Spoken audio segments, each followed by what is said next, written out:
Hello everyone, welcome back to the channel. Today, we're diving into the newest chapter of lythica's story. And let me get straight to the point, no sugarcoating. This episode will finally reveal the truth everyone has been wondering about. The real reason Hung's mother suddenly returned after disappearing for so many years. The afternoon sky was gloomy, heavy gray clouds stretching low as if ready to collapse onto the fields. A sharp wind swept in from afar, brushing through the dry grass rows with a rustling sound like quiet, weary sighs. Inside the shabby, cramped rental room where Hung's mother had been staying ever since she ran away, the atmosphere felt even colder. The walls were damp and stained, patches of mold spreading unevenly, and the cracks along the surface became even more visible under the fading evening light. Her shadow stretched across the worn-out tile floor all the way to the doorway, firm like someone who had learned to endure, yet frail and exhausted enough that just looking at it could make one feel sad. She stood frozen beside the old window, the torn curtain flapping wildly each time the wind slipped through. Her graying hair was tousled by the draft, and the hand gripping the hem of her shirt trembled slightly, not from the cold, but from the hollow, gnawing emptiness that had slowly taken root inside her. A long silence hung over the room. The only sounds were the wind whistling outside and the faint creak of the floor each time she shifted her feet. Evening settled deeper and deeper, and her shadow on the ground grew longer, thinner. Like someone who had lost far too much, yet still forced herself to stand steady in a room where there was nothing left to hold on to. Everything began on the exact day she brought the land deed to the pawn shop, signed her name with hands still trembling, then turned her back and walked away without once looking behind. In that moment, she felt as if she had just torn apart an invisible rope that had bound her for years. A strange mix of liberation and recklessness, something she had never dared to imagine, even in her wildest dreams. New life. Back then, those two words tasted so sweet. Money in her hands made her feel like she had grown wings. Everywhere she went, people pulled out chairs for her, poured her drinks, flattered her with words she had never heard once in her decades of raising two children alone. They led her to fancy restaurants, secret gambling rooms, loud drinking parties she had only heard rumors about. Everything felt so new, so dazzling. She almost believed she had stepped into a younger, bolder, more important version of herself. The feeling of spending money without checking the price made her lightheaded, like she was taking revenge on all the years of poverty and burden she had carried alone.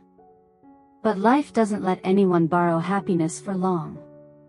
The excitement faded even faster than a watered-down drink. The money from pawning the house, the last thing she had, evaporated at a terrifying speed. The people who once surrounded her with cheers disappeared as quickly as they had come. And she was left alone in a rundown rental room, with a body that was starting to fail her. The dull aches at first, she ignored. Then they lasted longer, grew harsher, robbed her of sleep. There were nights she lay curled up until morning, not daring to make a sound, afraid of admitting the truth. Something was seriously wrong. Until one morning, before the sun had fully risen, she was walking across the dirt path outside the lodging. Her whole body suddenly weakened. Her vision spun. Sounds dimmed, as if someone had turned down the volume of the entire world. She faintly heard someone calling out, then everything collapsed. When she opened her eyes, the harsh white lights of the hospital made her squint. The smell of disinfectant hit strong. A doctor stood beside her bed, face serious, eyes steady and unflinching. "You have cancer, and we can't afford any delay." Just that sentence was enough to make her heart feel crushed in someone's hand. No more excuses. No more pretending everything was fine. Everything she had tried to hide, all of it shattered in a single instant. Returning to her small rental room, every step felt like dragging a mountain behind her. As soon as she shut the door, her body collapsed onto the cold tiles. She sat there for a long time, unmoving, like a statue. No voices. No sound of children running around. No cheerful "Mom" whenever she walked through the door. Only the wind whistling through the dented metal roof, and her own heartbeat pounding with fear. Then suddenly, memories crashed over her, without warning, without permission. She saw little Hung, big round eyes, always gripping the corner of her shirt on their way back from the market. She heard Tiu San's tiny, crystal clear voice calling "Mom" for the first time, a sound so pure it squeezed her heart. She remembered the poor meals of boiled vegetables and fish sauce, yet the kids ate happily, smiling until their eyes disappeared. She remembered stormy nights, both children shivering with fever while she warmed the charcoal stove and stayed awake until dawn. And then came the memories she wished she could erase. The times she was too harsh on Hung. Her sharp, cold stares. Her angry shouts that made the boy flinch. Not because she hated him, but because he looked too much like his biological father, the man who had hurt her the most. Yet she had taken out her bitterness on Hung far more than any child should have to endure. She saw him again, eyes downcast, lips pressed tight, small fists clenched. What she once called stubbornness now only left a bitter taste in her chest. Inside the cramped room, the dusk deepened to purple. She held her head in her hands, breath shaky, uneven. The memories stacked on top of one another until her entire chest felt crushed. No one knocked. No one asked how she was. No one waited for her return. Only the past, coming back, piece by piece, stabbing straight into her heart as if to remind her. She had thrown away the most precious things in her life. She realized the cruelest thing she had ever done wasn't the moment she harmed Lythica, nor the harsh words that made her future daughter-in-law break down in tears. It was her own hands. The same hands that once held 2 children through years of storms. That became the reason an entire family fell apart. She had poured her whole youth into building a real home. Poor meals shared by 3 people crowded around a wobbly table. Warm nights squeezed together under an old fan. The countless times she walked Hung all the way to school just to make sure he wouldn't get bullied. All of that had once been her pride. A family not wealthy, but full of love. And yet, with one foolish decision. One moment of greed. One night of blind anger. She destroyed everything she had spent her whole life building. That was the pain that cut deepest. She knew all too well that her time was no longer long. Her body weakened by the day. Every morning, even standing up required several minutes of gasping for breath. The doctor said treatment could prolong her life. But their eyes said everything, not for long. And she knew. The cost of treatment was far beyond what someone like her could manage. The more she treated it, the more it drained. And the more impossible it became to do the one thing she wanted before closing her eyes forever. So she made her own decision. No more treatment. The money I have left, I'll use it to make things right with them. She repeated that sentence so many times that some nights she swore she could hear it echoing in her ears.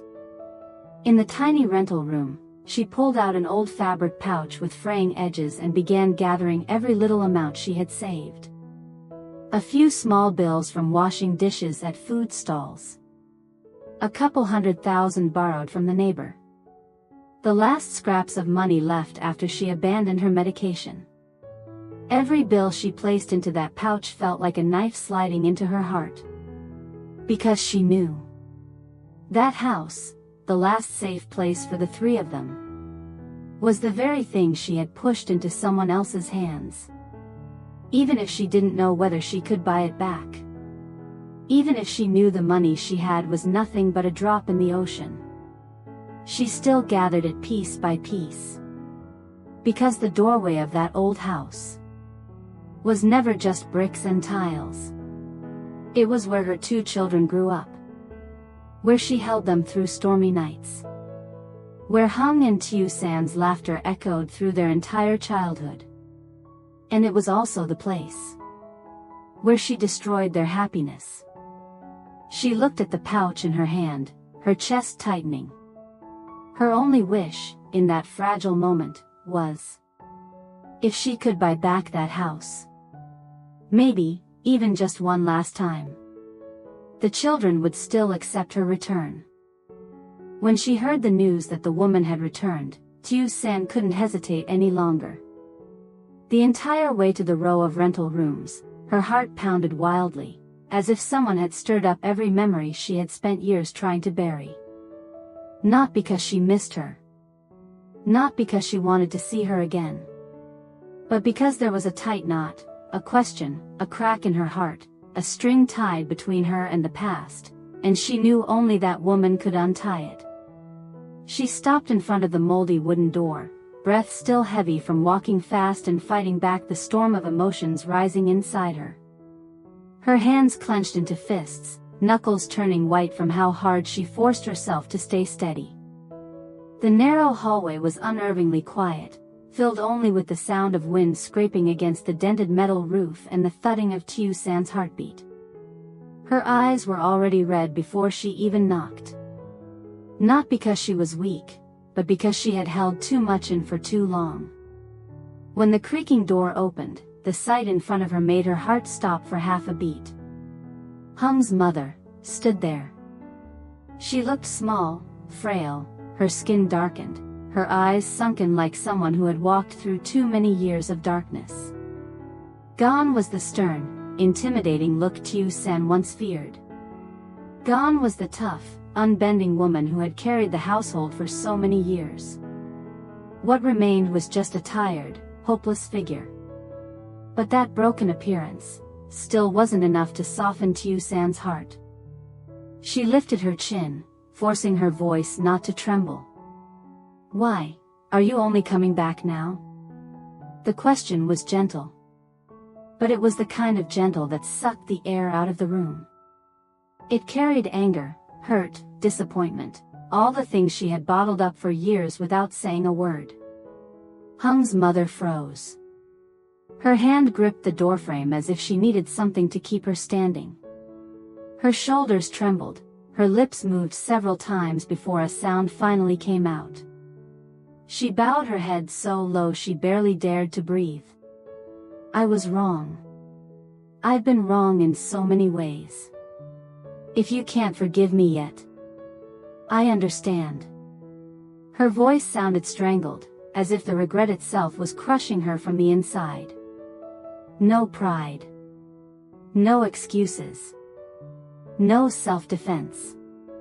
Because she knew, any explanation now would be meaningless. Tiu San instantly turned her face away. A tear slipped out, but she wiped it quickly, as if afraid the other woman might mistake it for weakness. For a moment, she saw herself as a little girl again, clinging to her mother's dress, believing with all her heart that the one person who would never abandon her was Mom. But the woman standing before her had once left them without a second thought. Her voice came out cold, sharper than the wind outside. "I can't forget." She didn't raise her voice. Didn't lash out. Yet every word sliced through the air like a thin blade, cutting a deep line between them. Hung's mother stiffened. She nodded slightly, a small gesture, but heavy with acceptance. No anger. No blame. No pleading. Only a muted pain spreading across her face, a pain deeper than hearing the doctor name the illness that was eating her away day by day. She stood there, slightly hunched, her old, weakened back more pronounced than ever. In that moment, she looked like someone who had just lost her whole world, for the second time. After many days of hesitation, days filled with restless pacing and sleepless nights, Hung's mother finally gathered enough courage to step out of her rented room. Her legs felt as heavy as stone, each step dragging along every debt, every fear, every mistake she had carried for so long. But she kept walking, because she knew if she didn't face everything now, she might never get another chance. The road to Mother Ha's house wasn't far, but today it felt endless.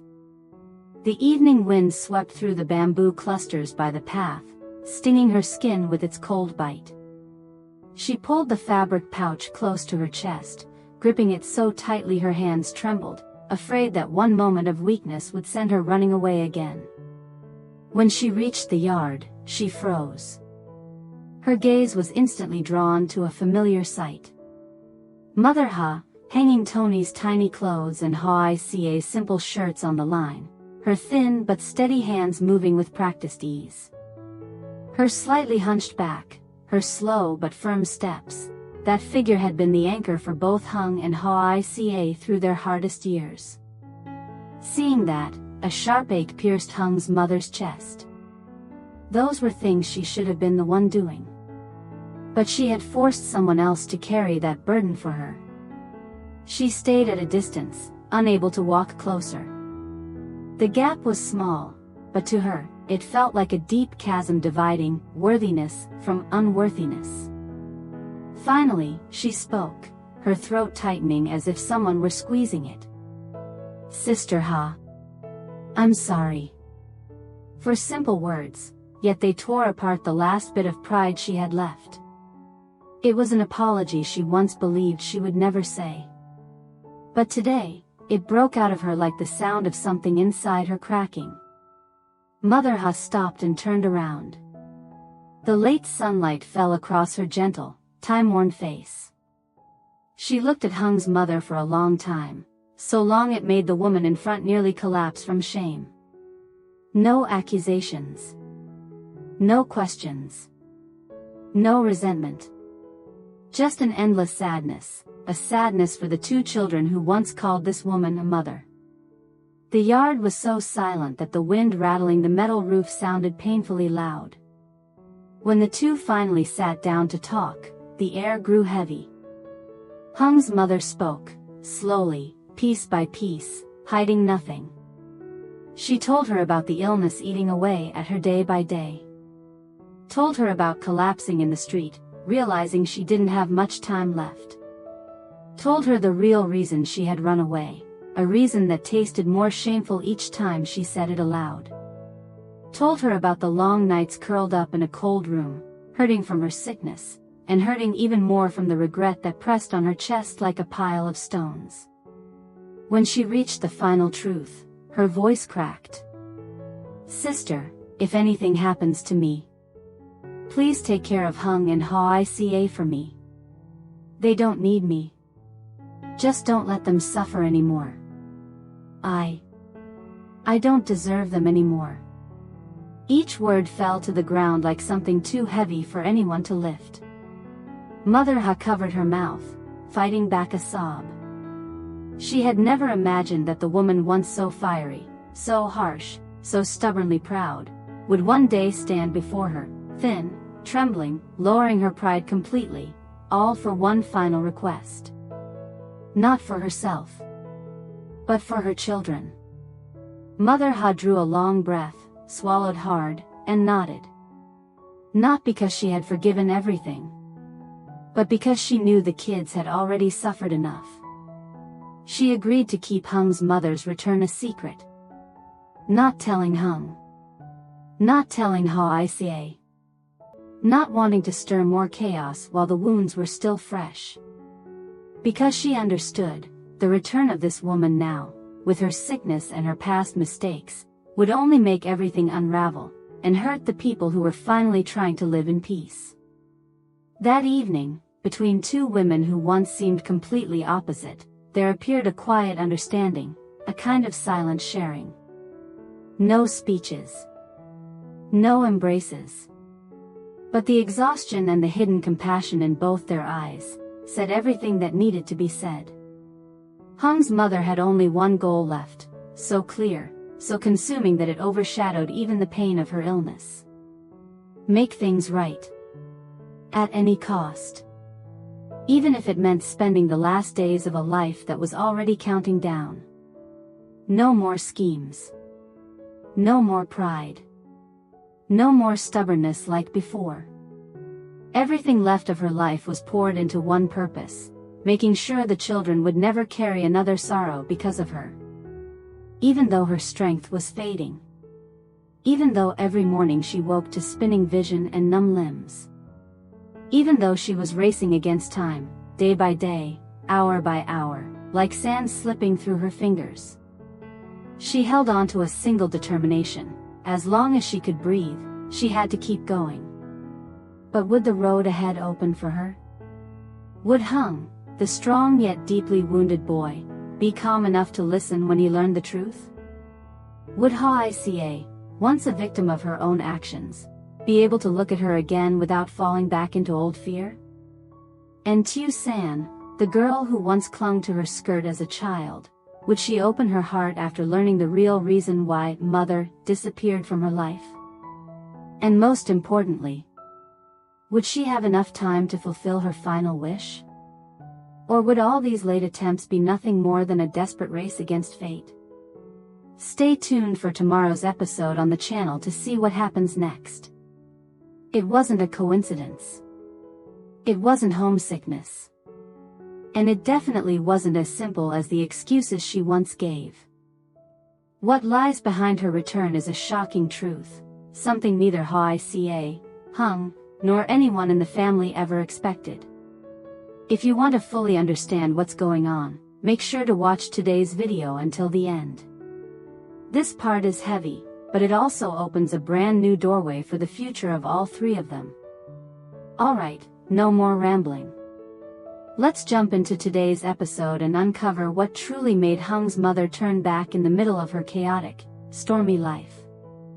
Xin chào mọi người đã quay trở lại với kênh của mình. Hôm nay thì mình tiếp tục đưa đến với mọi người video tiếp theo về câu chuyện của James và Diệp.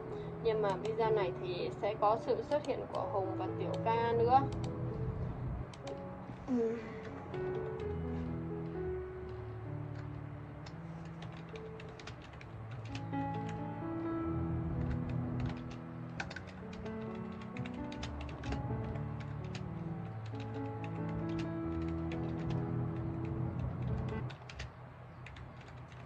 Đang làm thumbnail mọi người.